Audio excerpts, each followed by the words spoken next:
এখানে সব ফল উপকরণ কাটছে, পুজো হবে তাই। Hi friends, welcome back to my channel হয়েছে ব্লগে। সকলকে স্বাগত জানাই। সবাই কেমন আছে? আশা করছি ভালো আছে এবং সুস্থ আছে। তো কালকে বৃষ্টি হয়েছিল, যাই হোক আজকে বৃষ্টি হয়নি, সকাল থেকেই রোদ দিয়েছে। জানি না পরে বৃষ্টি হয় কি না।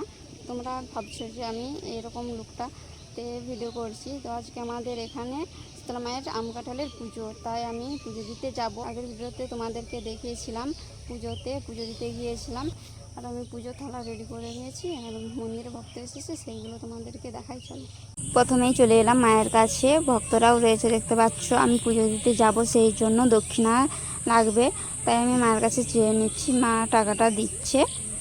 দেখো অনেকেই ভক্ত এসেছে আজ মন্দিরকে, দেখতে পাচ্ছ। আর মা 10 টাকা আমাকে দিয়ে দিল। এই যে এখানে পুজোর থালা আছে, এখানে নানা রকমের জবা ফুল রয়েছে, বাটিতে চাল, ধূপ, বাতাসা আর কলা দেখতে পাচ্ছ। আর এখানে বাবাই টিভি দেখছে, ও আমার সঙ্গে যাবে। আর এখানে ভাগনা আছে, ভাগনা ঘুমিয়ে আছে, আর বাবাই কলা খাচ্ছে। দেখো বোন এসেছে আমাদের বাড়িতে, তাই একটু রান্নার কাজটা এগিয়ে রাখছে। আমি পুজো দিতে যাব তাই। আমরা এখন রাস্তায় আছি, বাবাই আমার সাথে যাচ্ছে। অনেকেই চলে গেছে পুজো দিতে। তো চলো মন্দিরের সামনে গিয়ে তোমাদের সাথে আবার দেখা হচ্ছে। তোমরা অনেকেই দেখেছো এই মায়ের মন্দিরটাতে আমি অনেকবারই পুজো দিতে এসেছি, ভিডিওতে আপলোড দিয়েছি।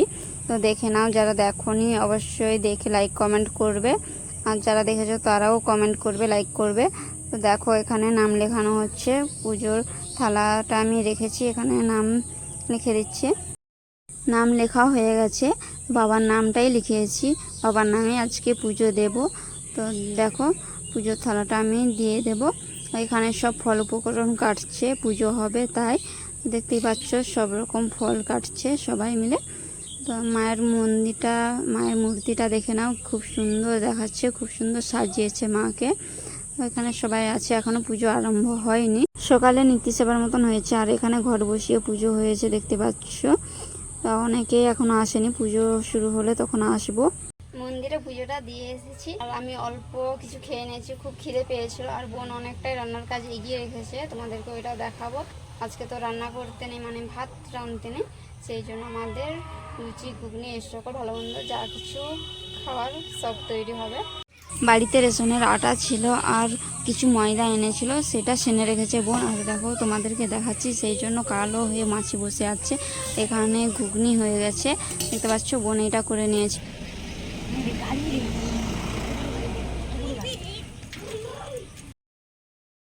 আমি লুচি ভাজবো, বোন বললো আমি বেলে দেব। তো বললো যে আমি আগে ভাগনাবাবুকে স্নান করে নিই, তারপর আমি তোমার সঙ্গে একটু কাজে লেগে দেব। তাই আমি একটু তোমাদেরকে দেখাচ্ছি। দেখো সন্ধে হয়ে গেছে, পুজোর থালা আমি আনতে যাচ্ছি। সবাই ঠাকুমা আর পাড়ার বোনেরা এসেছে। আর দুপুরবেলায় আমি মন্দিরে তো অনেকেই ভক্ত এসেছিল, তাদের জন্য খাওয়ার ব্যবস্থা করছিলাম। তারপর বাড়িতে সবাই খাওয়া দাওয়া করলো, তাই আমি ভিডিওটা করতে পারিনি। এখন আমি পুজোর থালা আনতে এসেছি, এখনই তোমাদেরকে ভিডিওটা শেয়ার করছি। তো ওরা আমার থালাটা নিয়ে আসছে। আমাদের এখানে শীতলা মায়ের মন্দিরে ছেদ হয়, তো ওটা তোমাদেরকে দেখাবো। ওই পাশে কাটাকাটি করছে, পাঁঠা প্রসাদ ভাগ হবে। তো চলো, প্রসাদী থালা নিয়ে চলে এসেছি, তার সাথে সাথে পাঁঠা প্রসাদটাও দিয়ে দিয়েছে আমাদেরকে। দেখতেই পাচ্ছ আমি শাড়িটা চেঞ্জ করে নিয়েছি, রান্না করব তাই। আর অনেকটাই দিয়েছে দেখতে পাচ্ছ। আর ভিডিওটি ভালো লাগলে অবশ্যই লাইক কমেন্ট করবে। টাটা, ভালো থেকো, সুস্থ থেকো।